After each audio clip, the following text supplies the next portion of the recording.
You and I, let's be seed sowers, very generous in all areas biblical, and know that God's going to make it grow.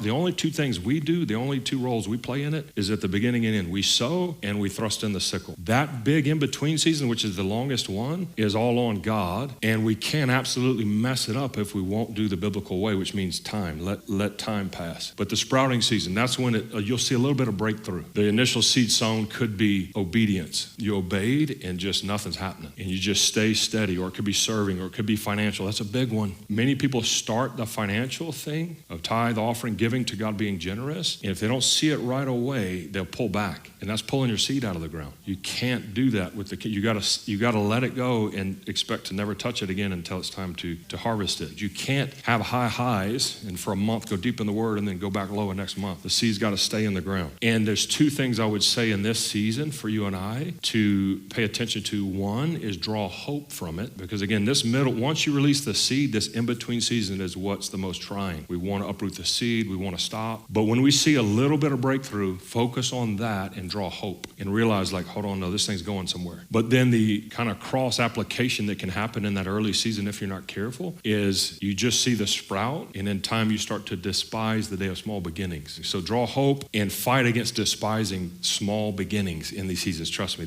everybody goes through this that does anything for God. A lot of people see the sickle thrust in only. We can't be fooled by this. Anybody that's ever done anything for God in destiny and walking it out had the seed sowing season, the sprouting, the growing. I mean, it takes time. And what we do often, we just see the highlight reel of the sickle being thrust in, and we get born again last month and think all of a sudden, where's my sickle? I'm ready. And we're kidding ourselves.